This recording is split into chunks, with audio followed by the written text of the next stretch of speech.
एक आदमी था जो हर सुबह 27 दिनों तक चुपचाप बैठा रहा। वही समय, वही जगह, न कोई फोन, न कोई सकारात्मकता से भरा प्लेलिस्ट, न कोई विजन बोर्ड। वह बस शून्य में ताकता रहा और मुस्कुराता रहा। उसके दोस्तों को लगा कि वह अपनी धार खो चुका है। उसके मार्गदर्शकों को चिंता हुई कि वह पीछे छूट रहा है। लेकिन 28वें दिन बिना किसी से संपर्क किए, बिना कोई प्रयास किए, बिना कुछ लॉन्च किए, 3 ऐसे अवसर उसके इनबॉक्स में आए जिनके लिए वह सालों से सपना देख रहा था। यह सब कुछ आकस्मिक, असमझनीय और लगभग बहुत ही आसान लग रहा था। लेकिन क्या यह सच में आकस्मिक था? देखो, जो कोई नहीं देख पाया वो यह था कि उन 27 दिनों में वह आदमी कुछ नहीं कर रहा था। ऐसा नहीं था। वह उस ऊर्जा को तोड़ रहा था जो सालों से उसकी प्रवाह को रोक रही थी। वह करने वाले पहचान से अलग हो रहा था, उस पहचान से जो यह मानती थी कि क्रिया ही मूल्य है, कि ज्यादा प्रयास का मतलब है तेज परिणाम। अब वह ब्रह्मांड के लिए अभिनय नहीं कर रहा था, वह अंततः सुन रहा था, क्योंकि सच्चाई यह है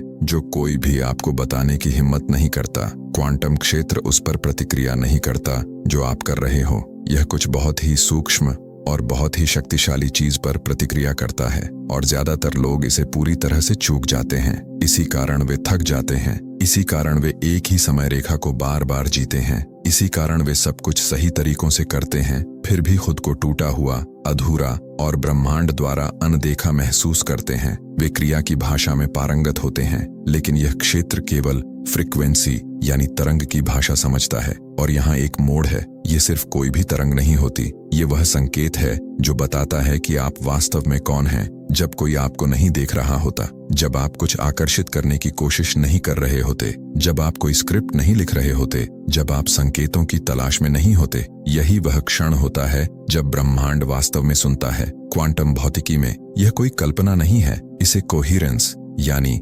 सामंजस्य कहा जाता है। आपका शरीर एक ट्रांसमीटर है, आपके विचार विद्युत होते हैं, आपका दिल चुंबकीय होता है। साथ मिलकर ये एक हस्ताक्षर बनाते हैं, एक वाइब्रेशनल आईडी जो लगातार इस क्षेत्र को प्रसारित होती है। आपके इरादे नहीं, आपके शब्द नहीं, बल्कि आपकी अवस्था। तो अब आता है वह बात जो असहज कर सकती है। हो सकता है आप सब कुछ सही कर रहे हों, लेकिन अनजाने में यह तरंग भेज रहे हों कि यह काम नहीं कर रहा है। हो सकता है आप बड़ी बारीकी से अपने सपनों की जिंदगी स्क्रिप्ट कर रहे हों, लेकिन अंदर से हताशा की तरंग प्रसारित कर रहे हों। हो सकता है आप विलासिता की कल्पना कर रहे हों, लेकिन आपका तंत्रिका तंत्र अब भी केवल जीवित रहने की स्थिति में जुड़ा हुआ हो। और यही वह अदृश्य विरोधाभास है जो समय रेखाओं को एक साथ आने से रोकता है। यह दोष देने की बात नहीं है, यह सटीक जागरूकता की बात है। क्योंकि जब एक बार आप समझ जाते हैं कि यह क्षेत्र वास्तव में क्या सुनता है, तो आप प्रयास करके उसे मनाने में अपनी ऊर्जा बर्बाद करना बंद कर देते हैं। आप उस एकमात्र भाषा में बात करना शुरू कर देते हैं जिसे वह समझता है। अभिव्यक्ति। वह आदमी जो चुपचाप बैठा था, वह आलसी नहीं था, वह खुद को फिर से संतुलित कर रहा था। वह उन बातों को याद कर रहा था जिन्हें हम में से अधिकतर लोग जीवन को जबरदस्ती बनाने की कोशिशों में भूल जाते हैं। आप यहाँ सामंजस्य कमाने के लिए नहीं आए हैं, आप यहाँ उसकी ओर लौटने के लिए आए हैं। और वह वापसी नकली नहीं हो सकती, उसे केवल महसूस किया जा सकता है। विडंबना यह है कि अधिकतर लोग उस भाषा में मैनिफेस्टेशन करने की कोशिश कर रहे हैं जो यह क्षेत्र समझता ही नहीं है। वे शब्दों,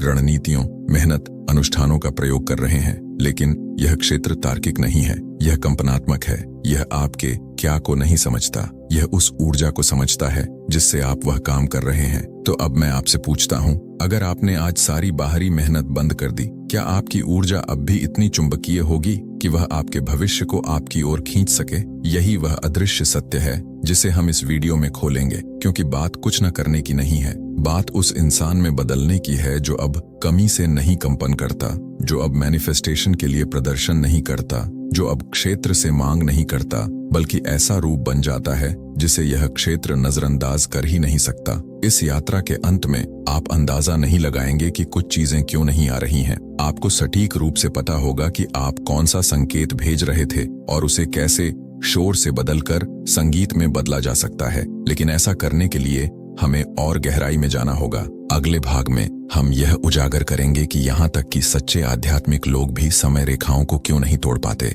आप यह जानेंगे कि आपके इरादों और आपके ऊर्जा क्षेत्र के बीच कौन सी क्वांटम गलतफहमी होती है और आप कैसे बिना प्रयास के लेकिन भावनात्मक सामंजस्य के साथ फिर से संरेखित हो सकते हैं, क्योंकि यह क्षेत्र पहले से ही सुन रहा है, बस वह नहीं जो आप सोचते हैं। और एक बार आपने सुन लिया कि वह क्या सुन रहा है, सब कुछ बदलने लगता है। आपने शायद पहले भी यह महसूस किया होगा, वह अजीब पल जब बाहर सब कुछ बिल्कुल सही लगता है, आप सही चीजें कर रहे होते हैं, आप केंद्रित हैं, व्यवस्थित हैं, यहाँ तक कि आशावादी भी, लेकिन अंदर कुछ सही नहीं लगता। सतह के नीचे एक तनाव होता है, एक शांत विरोध, जैसे आपका शरीर अब भी पूरी तरह आश्वस्त नहीं है। यही वह क्षण है जब क्वांटम क्षेत्र वास्तव में ध्यान देता है, न कि उस पर जो आपने कहा, न उस पर जो आपने योजनाबद्ध किया, बल्कि उस पर जो आपने अनजाने में शारीरिक रूप से, ऊर्जात्मक रूप से प्रसारित किया। यहीं से सब कुछ या तो स्पष्ट हो जाता है या पूरी तरह बिखर जाता है, क्योंकि ज्यादातर लोग सोचते हैं कि ब्रह्मांड एक माता पिता की तरह है जो प्रयास, आज्ञाकारिता और अनुशासन का इनाम देता है। लेकिन क्वांटम क्षेत्र माता पिता जैसा नहीं है। यह नैतिक नहीं है, यह गणनात्मक है। यह सामंजस्य की गणना करता है, यह अनुनाद को प्रतिबिंबित करता है, यह स्ट्रैटेजी पर नहीं, सिग्नल पर प्रतिक्रिया करता है, और वह संकेत हमेशा अभी में होता है। न्यूरोसाइंस और क्वांटम बायोलॉजी में इसे स्टेट डिपेंडेंट एनकोडिंग कहा जाता है। आपका शरीर सचमुच यादें और अपेक्षाएं इस आधार पर संग्रहित करता है कि आपने कुछ भावनात्मक तरंगों को कितनी बार दोहराया है। इसका मतलब है, अगर आप समृद्धि की कल्पना कर रहे हैं लेकिन भावनात्मक रूप से आप अभी भी कमी को दोहरा रहे हैं, तो यह क्षेत्र उसी कमी को वापस गूंजेगा, आपको दंडित करने के लिए नहीं, बल्कि आपको आईना दिखाने के लिए। आइए इसे सरल बनाते हैं। कल्पना कीजिए, आप एक कमरे में जाते हैं जहां एक ध्वनि यंत्र 432 हर्ट्ज पर कंपन कर रहा है। अगर कमरे में कहीं और कोई दूसरा ट्यूनिंग फोर्क उसी फ्रीक्वेंसी पर ट्यून है, तो वह भी खुद ब खुद कंपन करने लगेगा। न छूने की जरूरत,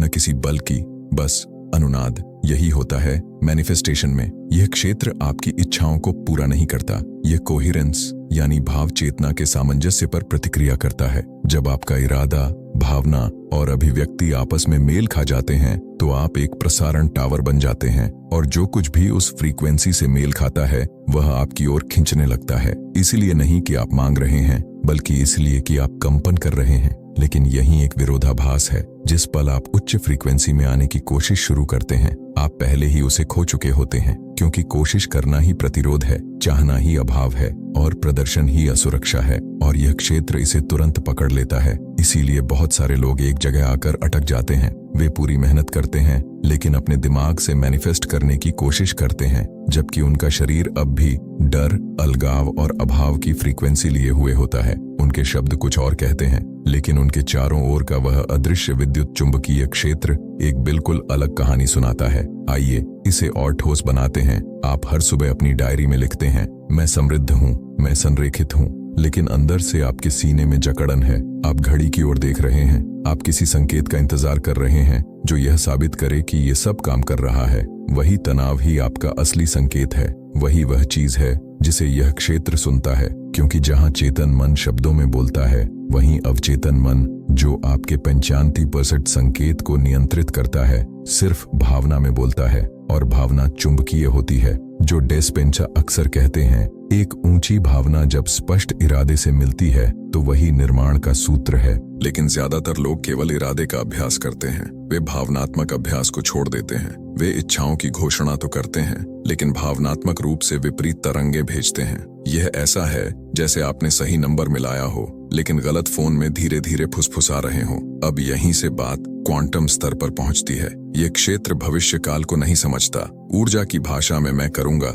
जैसा कुछ नहीं होता। यह क्षेत्र वर्तमान स्थिति को ही दर्शाता है। तो अगर आप हमेशा बनने की स्थिति में हैं, तो आप कभी नहीं पहुंचते। अगर आप हमेशा पाने की कोशिश में हैं, तो आप हमेशा यही संकेत भेजते हैं, यह अब तक आया नहीं है। और वह क्षेत्र उसी संकेत का पालन करते हुए उसे दूर ही रखता है। लेकिन बात यहीं खत्म नहीं होती। बहुत से लोग अनजाने में मैनिफेस्टेशन को एक प्रकार के सुरक्षा प्रदर्शन की तरह इस्तेमाल करते हैं। उन्हें यह विश्वास नहीं होता कि वे बिना कुछ हासिल किए भी योग्य हैं, इसलिए वे खुद को ठीक महसूस कराने के लिए परिणामों के पीछे भागते हैं, बिना यह समझे कि यही पीछा करना ही अभाव की ऊर्जा प्रसारित करता है। यही है जाल। क्वांटम क्षेत्र आपके प्रयास पर प्रतिक्रिया नहीं करता, यह आपकी ऊर्जात्मक मुद्रा पर प्रतिक्रिया करता है। और अगर आपकी यह मुद्रा कोशिश, पकड़ने या कमाने पर बनी है तो आप उसी चीज को और दूर धकेल देते हैं। तो समाधान क्या है? प्रदर्शन करने वाले से प्रसारण करने वाले में बदल जाइए। प्रमाण देना बंद कीजिए, प्रसारण शुरू कीजिए। जैसे हो रहा है का अभिनय बंद कीजिए, जैसा है उसका अभिव्यक्ति कीजिए। क्योंकि सबसे शक्तिशाली मैनिफेस्टर वो नहीं होता जो सबसे ज्यादा टूल्स जानता है, बल्कि वह होता है जिसे सबसे कम टूल्स की जरूरत होती है। क्यों? क्योंकि उसकी फ्रीक्वेंसी उसके एक्शन से ज्यादा तेज बोलती है। उसका कोहिरेंस समय रेखाओं को समेट देता है और ब्रह्मांड उसके उत्तर में कुछ किए बिना रह ही नहीं सकता। अगले भाग में हम देखेंगे कि इस सब में पहचान का क्या योगदान है। आप समझेंगे कि आपका सेल्फ कॉन्सेप्ट, वह इमोशनल ब्लूप्रिंट जिसे आप ढो रहे हैं, असल में वही कोड है जिस पर यह क्षेत्र सबसे गहराई से प्रतिक्रिया करता है। और आप धीरे धीरे उस पहचान को घोलना शुरू करेंगे जो लगातार संघर्ष की तरंगें प्रसारित कर रही है, भले ही आपके इरादे कितने भी शुद्ध क्यों ना हो। क्योंकि एक बार आपने अपना संकेत बदल दिया तो इस क्षेत्र के पास कोई विकल्प नहीं बचता सिवाय इसे गूंजाने के। एक सवाल है जिसे ज्यादातर लोग पूछते ही नहीं हैं। आप कौन हैं? मैनिफेस्टेशन शुरू करने से पहले न कि आप क्या चाहते हैं, न कि आप क्या कल्पना कर रहे हैं, बल्कि वह कौन है जिसे आपने अनजाने में खुद मान लिया है। वही पहचान जो सूक्ष्म होती है, अक्सर अदृश्य, वही है वह सोर्स कोड जिस पर यह क्वांटम क्षेत्र प्रतिक्रिया करता है। आपके सपने नहीं, आपके अफर्मेशन नहीं, बल्कि वह ऊर्जात्मक धारणा जो आप अपने हर कमरे, हर अनुष्ठान, हर सांस के साथ ले जाते हैं। यहीं से मैनिफेस्टेशन जादू जैसा कम और ऊर्जात्मक संरचना जैसा ज्यादा बन जाता है। क्योंकि आपकी तरंग आपके विजन बोर्ड सेशन में नहीं बनती, यह आपके नर्वस सिस्टम में बनती है। उन कहानियों में जो आप बार बार दोहराते हैं, उन भावनात्मक चक्रों में जिन्हें आप अभ्यास करते हैं, और उस तरीके में जिसमें आप जीवन से प्रतिक्रिया की उम्मीद करते हैं, यहाँ तक कि जब वह प्रतिक्रिया अभी आई भी नहीं है। इसे ही हम कहते हैं आपकी वाइब्रेशनल आइडेंटिटी। और यह किसी भी तकनीक से अधिक शक्तिशाली होती है। आइए मैं आपको दिखाता हूँ यह कैसे काम करता है। आप सुबह 5 बजे उठ सकते हैं, मोमबत्तियां जला सकते हैं, 45 मिनट तक ध्यान कर सकते हैं और 108 बार मैं समृद्ध हूँ दोहरा सकते हैं। लेकिन अगर आपके शरीर में अब भी वह पहचान है जो अस्वीकृति झेल चुकी है, जिसे प्यार के लिए मेहनत करनी पड़ी है, जो दिखाई देने में सुरक्षित महसूस नहीं करती थी, तो आपका संकेत सामंजस्य के बजाय सिकुड़न से कोडित होगा। आप हर चीज को उस पहचान से कर रहे होंगे जो अब भी बनने की कोशिश कर रही है, न कि उससे जो पहले से ही है। यही है मैनिफेस्टेशन का मौन विध्वंसक। एक ऐसी पहचान जो मेहनत के लिए बनी है लेकिन आसानी की भाषा बोलने की कोशिश कर रही है। और वह क्षेत्र जो केवल वाइब्रेशन सुनता है, उस विरोधाभास का अनुवाद नहीं कर पाता। वह आपके होने को दर्शाता है, आपके करने को नहीं। तो फिर यह पहचान बनती कैसे है? क्वांटम दृष्टिकोण से पहचान सिर्फ मानसिक नहीं होती, यह वाइब्रेशनल होती है। हर विचार जो आप सोचते हैं, विशेषकर जब वह ऊंची या बार बार दोहराई गई भावना से जुड़ा हो, एक न्यूरोकेमिकल लूप, तंत्रिकीय रासायनिक चक्र बनाता है। समय के साथ वह चक्र जाना पहचाना बन जाता है और आपका मस्तिष्क जो बेहद दक्ष है, हमेशा उसी पुराने रास्ते पर चलना पसंद करता है। इसे ही जो डिस्पेंचा फेमिलियर पास्ट कहते हैं, एक ऐसी स्थिति जिसमें आपका भविष्य बस आपका अनजाने में दोहराया गया अतीत बन जाता है। लेकिन पहचान सिर्फ दिमाग में नहीं होती, यह शरीर में होती है, यह सोमैटिक होती है, यह सांसों में होती है, आपकी मुद्रा में, उन छोटे छोटे मांसपेशियों के संकुचन में जो तब होते हैं जब कोई आपका नाम लेता है। आपका शरीर याद रखता है कि आप पहले कौन थे, और अगर आप उस चक्र को नहीं तोड़ते तो आप वही चीज मैनिफेस्ट करते हैं जो आप चाहते हैं नहीं, बल्कि जो आप रहे हैं उसके अनुसार। यही कारण है कि कभी कभी हाई वाइब्रेशन प्रैक्टिसेस काम करना बंद कर देती है, क्योंकि वे दोषपूर्ण नहीं होती, बल्कि इसलिए क्योंकि उन्हें एक पुरानी पहचान से किया जा रहा होता है। यह ऐसा है जैसे आप किसी डिवाइस पर नया सॉफ्टवेयर इंस्टॉल करने की कोशिश कर रहे हो जो अब भी पुराना ऑपरेटिंग सिस्टम चला रहा हो। संकेत गड़बड़ा जाता है, सिस्टम कमांड स्वीकार नहीं करता, तो फिर इसे बदलें कैसे? सबसे पहले आपको उस क्षण को पकड़ना होगा जब आप फिर से पुराने स्वयं में लौट जाते हैं। वह जो संदेह करता है, जो जबरदस्ती करता है, जो विश्वास के साथ ऊर्जा भेजने के बजाय संकेतों को ढूंढता है। ज्यादातर लोगों को यह बदलाव महसूस ही नहीं होता। ये बहुत सूक्ष्म होता है, एक सांस, एक सिमटना, एक झिझक। ये सूक्ष्म अभिव्यक्तियां संकेत हैं, संकेत कि आप फिर से उस पहचान में लौट आए हैं जिसे यह क्षेत्र अब समर्थन नहीं दे सकता, क्योंकि यही है विरोधाभास। आपकी नई समय रेखा आपकी पुरानी पहचान से नहीं जुड़ सकती और क्वांटम क्षेत्र यह जानता है। इसीलिए यह उन लोगों को नया परिणाम देने में रुकावट डालता है जो अब भी पुरानी, समाप्त हो चुकी पहचान को जी रहे हैं। यह कोई दंड नहीं है, यह संरक्षण है। यह क्षेत्र कोहेरेंस यानी सामंजस्य की रक्षा करता है। तो समाधान क्या है? आप पहचान को नई मान्यताएं थोप कर नहीं बदलते। आप नया व्यक्ति तब बनते हैं जब आप एक नई फ्रीक्वेंसी को लगातार जीते हैं, जब तक कि वह अब अभिनय न रह जाए। यह नकलीपन नहीं है, यह एक वाइब्रेशनल रिहर्सल है, एक ऊर्जात्मक अभ्यास। जैसे हो का अभिनय करते करते वह जैसा है में बदल जाता है। छोटे से शुरू करें, शांत बैठें, आकर्षित करने के लिए नहीं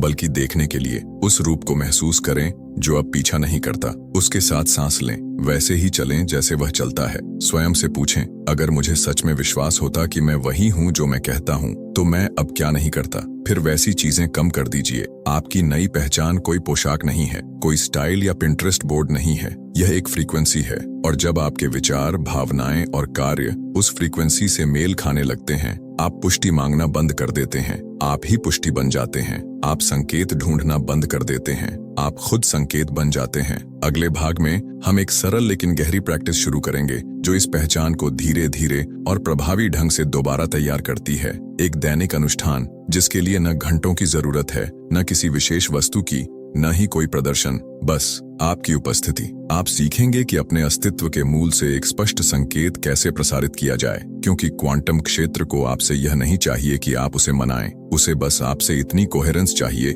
कि उसके पास कोई विकल्प न बचे सिवाय इसके कि वह वही प्रतिबिंबित करे जो आप पहले से हैं। और जब वह बदलाव होता है, सब कुछ अपने आप प्राकृतिक रूप से, बिना प्रयास के, तुरंत आपके चारों ओर संगठित होने लगता है। एक ऐसा क्षण आता है, शांत और लगभग महसूस भी नहीं होता, जब वह परिवर्तन शुरू होता है। अब आप कोई अनुष्ठान कुछ पाने के लिए नहीं कर रहे हैं। आप अब पुष्टि यह साबित करने के लिए नहीं कह रहे कि आप विश्वास करते हैं। आप बस हो रहे हैं, जैसे हो का अभिनय नहीं, बस खुद को उस चीज को अपनाने की अनुमति दे रहे हैं जो पहले से ही इस क्षेत्र में उपलब्ध है। यही वह स्वीट स्पॉट है जहां क्वांटम क्षेत्र प्रतिक्रिया देता है, इससे पहले कि आपको खुद एहसास हो कि आप बदल गए हैं। और इसके लिए न घंटों की जरूरत है, न किसी स्क्रिप्ट की। यह बस एक प्रसारण से शुरू होता है, साफ, ईमानदार और भावनात्मक रूप से संगत। हम इसे कहते हैं कोहेरेंस पल्स। यह एक 90 सेकंड की प्रक्रिया है जो आपकी पहचान के संकेत को आपकी चुनी हुई समय रेखा से मेल खाने के लिए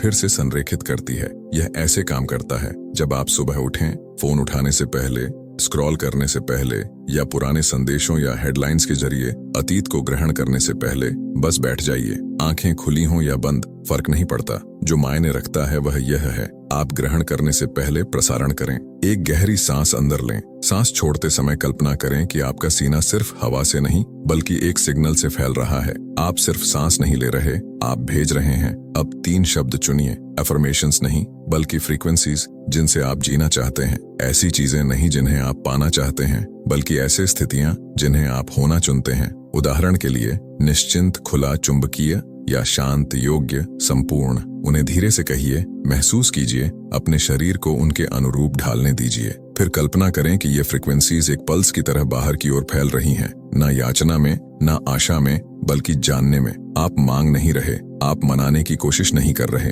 आप बस बता रहे हैं, आज मैं यही हूँ। यही वह संकेत है जो मैं भेज रहा हूँ। यही मेरा वह रूप है जिससे यह क्षेत्र टकराएगा और यहीं से बदलाव शुरू होता है। ज्यादातर लोग कोई अनुष्ठान पूरा करने के बाद फिर से अपने पुराने रूप में लौट जाते हैं। वे सामंजस्य का अभिनय करते हैं और फिर वापस सिकुड़न में चले जाते हैं। लेकिन इस पल्स के साथ आप एक नई पहचान को स्थिर कर देते हैं। इससे पहले कि दुनिया आपको बताए कि आप कौन हैं, आप स्वर निर्धारित करते हैं, आप कोड प्रसारित करते हैं, और जो होता है वह सूक्ष्म होता है लेकिन वास्तविक।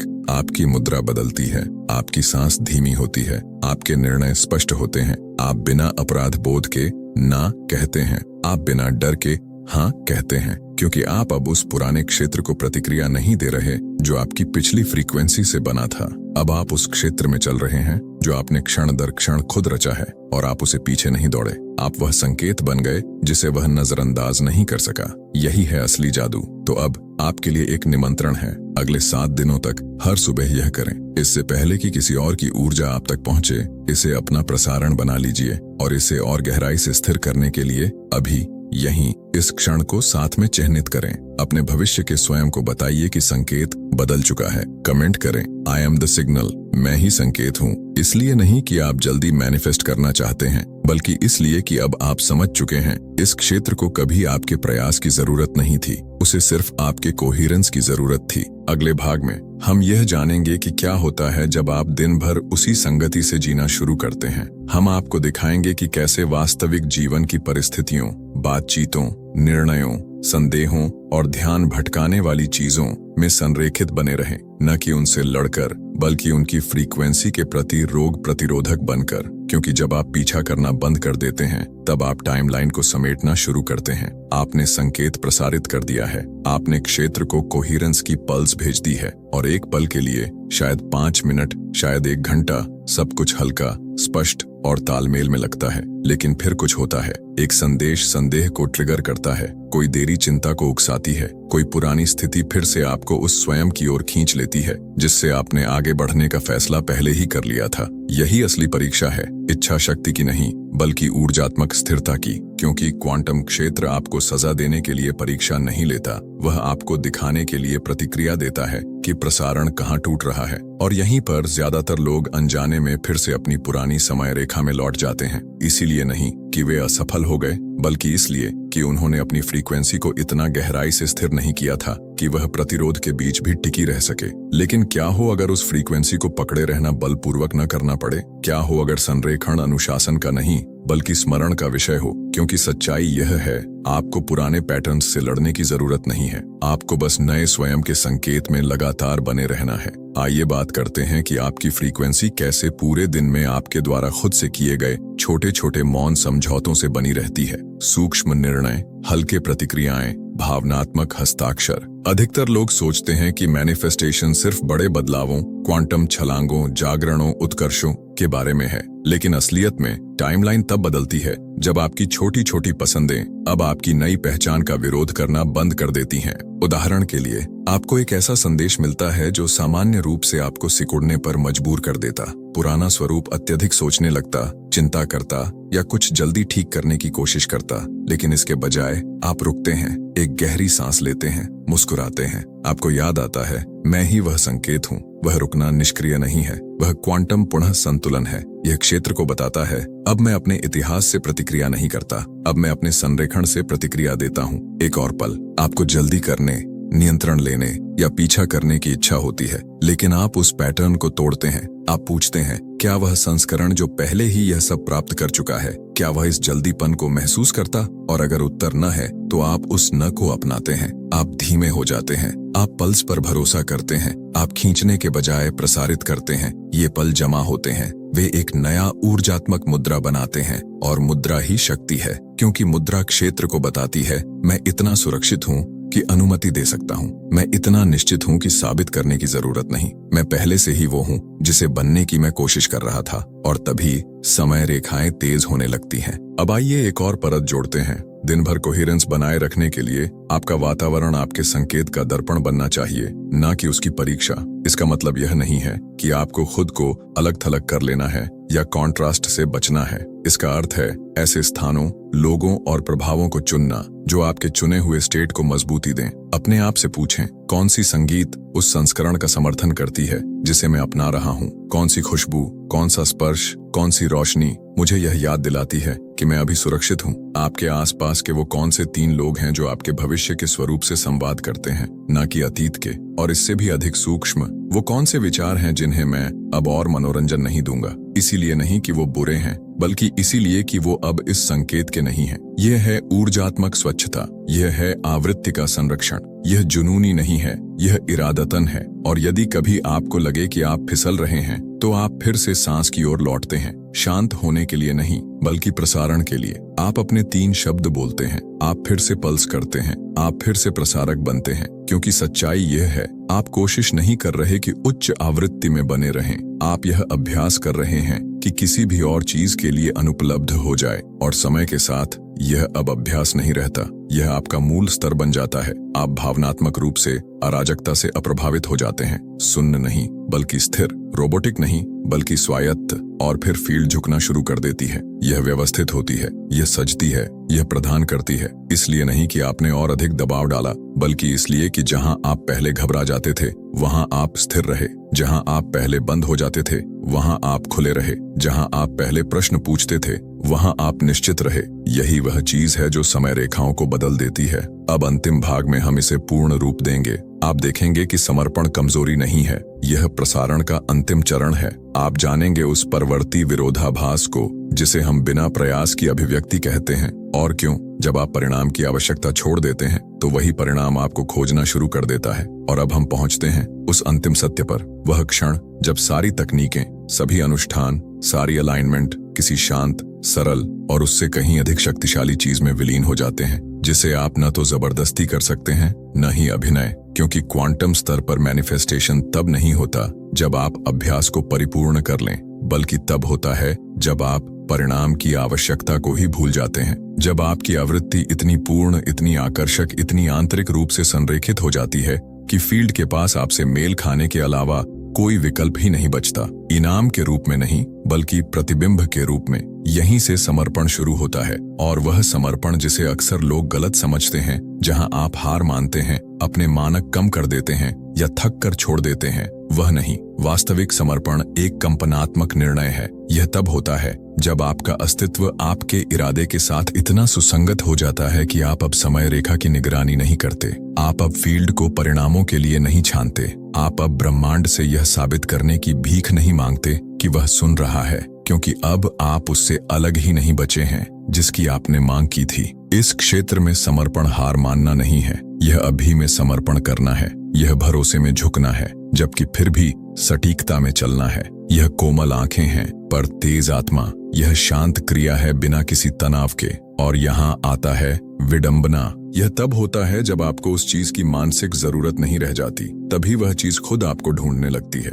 क्यों? क्योंकि फील्ड स्वतंत्रता का जवाब देती है। ऐसी स्वतंत्रता नहीं जो प्रयास से भागे, बल्कि ऐसी जो लगाव से मुक्त हो। जब आप अब, कब, कैसे या अब तक क्यों नहीं जैसे सवालों में ऊर्जात्मक रूप से उलझे नहीं होते, आपकी फ्रीक्वेंसी स्पष्ट हो जाती है, शक्तिशाली बन जाती है, अनिवार्य हो जाती है। यही वह अवस्था है जिसे नेविल गॉडर्ड ने कहा था, इच्छा पूरी होने की स्थिति में जीना, न इंतजार करना, न आशा करना, न पीछा करना, बल्कि अभी वह संस्करण बन जाना जो अब उस चीज की मांग नहीं करता, क्योंकि वह पहले से ही उसका कंपन है। और ठीक उसी क्षण समय ढाने लगता है। सिंक्रोनिसिटीज एक साथ आती हैं, दरवाजे खुलते हैं, फोन कॉल्स आते हैं, लोग आपको याद करते हैं, विचार उमड़ते हैं, और इनमें से कुछ भी ऐसा नहीं लगता कि आपने कुछ किया है, क्योंकि सच्चाई यह है, आपने किया नहीं, आप बन गए। और यही है प्रदर्शन और शक्ति में अंतर, बल और प्रवाह में अंतर, कोशिश और प्रसारण में अंतर। इसलिए जब आप इस वीडियो से आगे बढ़ें,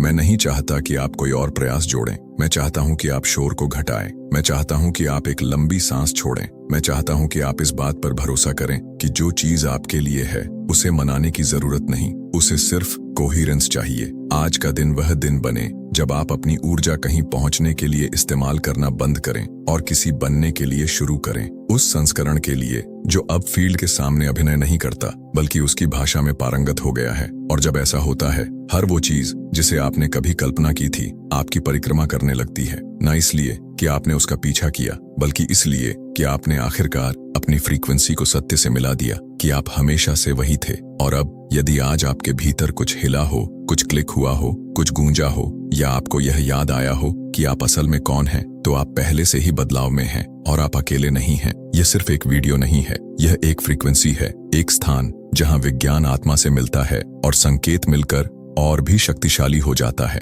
तो यदि यह वाइब्रेशन आपकी आत्मा से मेल खाता है, सब्सक्राइब करें, अधिक कंटेंट के लिए नहीं बल्कि इसलिए कि यह एक आंदोलन है और आप इसका हिस्सा हैं।